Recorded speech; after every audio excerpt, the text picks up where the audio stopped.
नए कृषि कानूनों को लेकर विज्ञान भवन में केंद्र सरकार और किसान नेताओं के बीच 8वें दौर की वार्ता हुई। यहाँ केंद्र सरकार की ओर से कृषि मंत्री नरेंद्र सिंह तोमर और केंद्रीय मंत्री पीयूष गोयल मौजूद रहे।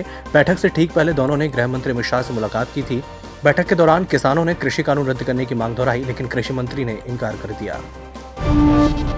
देश के 33 राज्यों के 736 जिलों में आज कोरोना वैक्सीनेशन के ड्राई रन का दूसरा फेज चल रहा है। स्वास्थ्य मंत्री डॉक्टर हर्षवर्धन ड्राई रन का जायजा लेने के लिए आज तमिलनाडु के दौरे पर हैं। उन्होंने कहा है कि अगले कुछ दिनों में हम देश के लोगों को कोरोना की वैक्सीन लगाना शुरू कर पाएंगे।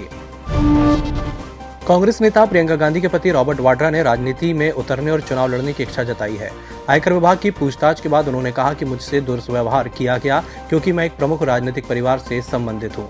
मैं उस परिवार से संबंधित हूँ जिसकी पीढ़ियों ने इस देश के लोगों की सेवा की है और वतन के लिए जान दी है। पुडुचेरी में एक बार फिर से उपराज्यपाल किरण बेदी को हटाने की मांग की गई है। राज्य में सत्तारूढ़ ने किरण बेदी पर निर्वाचित सरकार की विकास योजनाओं को बाधित करने के आरोप लगाए हैं। देश में कोरोना के नए स्ट्रेन के बढ़ते मामलों के बीच ब्रिटेन से भारत की फ्लाइट शुरू हो गई हैं। शुक्रवार को दिल्ली में लैंड हुई यूके की पहली फ्लाइट से 256 पैसेंजर आए। सरकार ने आज से ही ब्रिटेन से भारत के लिए फ्लाइट शुरू की है।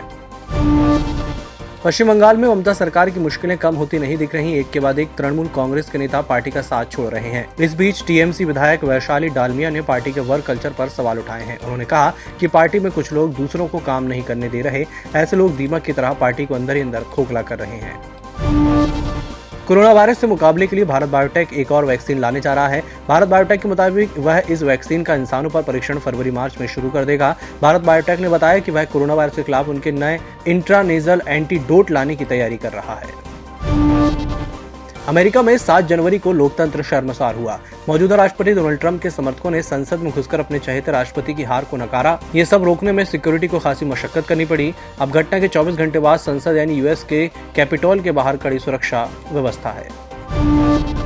लश्कर ए तैयबा के ऑपरेशंस कमांडर आतंकी जकीउर रहमान लखवी को पाकिस्तान में 15 साल की सजा सुनाई गई है। टेरर फंडिंग से जुड़े एक मामले में बीते दिनों ही लखवी को गिरफ्तार किया गया था। अब शुक्रवार को लाहौर की एंटी टेररिज्म कोर्ट ने सजा का ऐलान किया है। एक्ट्रेस कंगना रनौत के लिए शुक्रवार का दिन काफी परेशानियों वाला रहा। बांद्रा पुलिस स्टेशन में पेशी देने के बाद एक्ट्रेस ने सोशल मीडिया पर एक वीडियो शेयर किया।